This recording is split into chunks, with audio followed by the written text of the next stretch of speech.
All right, jumping over and looking at the game between the San Francisco 49ers and the New England Patriots. Guys, I have to be honest with this one. My hands are kind of up in the air.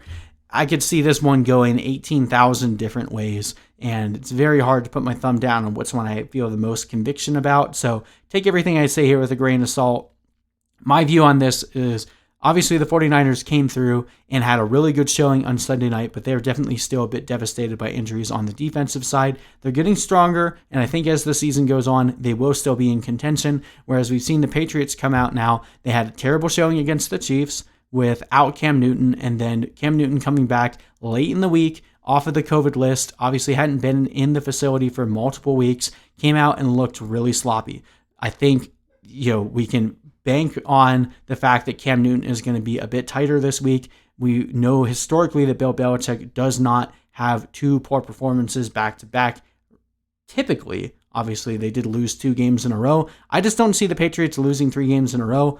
Maybe I'm wrong, but Vegas doesn't either. They had the Patriots winning, but only by 2. So this is definitely pretty close to a push 'em and a pick 'em here. And I do think that this line will probably even tighten up as the week goes on. 43.5 over under, indicating that this is going to be a game that we want to avoid for the most part for fantasy. Be a couple options here for sure, but both of these defenses still performing pretty well. 49ers admirably keeping running backs at bay, 31st in terms of points allowed for running backs, above average in every other category. Patriots pretty much the same way, above average in every category with the exception of receivers. They're right at about the median. So should be a lower scoring game, a defensive battle between these two teams. So we're going to try to avoid a lot of the main guys here, but are not with the exception of the top tier guys. So of course we're going to be starting Kittle. Even though I have to admit, at this point, the Patriots have been really good at slowing down elite tier tight ends. We saw Darren Waller have a poor showing against them. We saw Travis Kelce go only 3 for 70. So temper your expectations for Kittle this week. I'm still starting him, but do expect the Patriots to sell out to try to stop him. That being said, I think Jerick McKinnon is still a pretty strong start in this one with Raheem Mostert out. Jerick McKinnon saw the majority of the touches the week after Mostert went out the first time.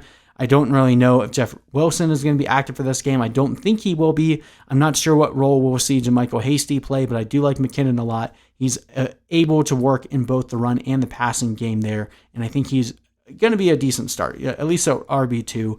Deebo Samuel can't really talk you out of starting him. I think he's more of a wide receiver 3 this week, but after finally seeing his snap share tick back up to 100%, he went out and played a really dominant game against the toughest defense against opposing receivers in the Los Angeles Rams. We've seen the Patriots have not been as strong against receivers as they were previously, and that's kind of an area where they can be exploited. So if the Patriots are selling out to stop Kittle, look for Deebo Samuel to have a pretty strong game.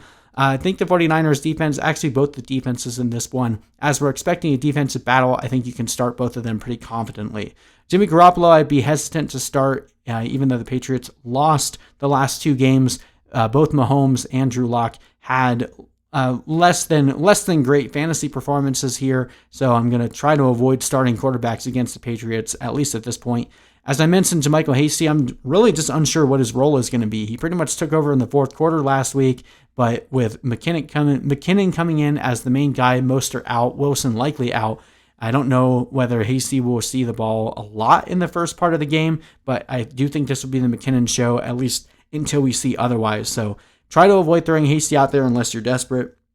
And Brandon Aiyuk has still been pretty involved, but with Deebo Samuel coming back, it's definitely relegated him back to a secondary role there. And in a matchup like this where we're not expecting that many points to be put up, I'm trying to avoid secondary options.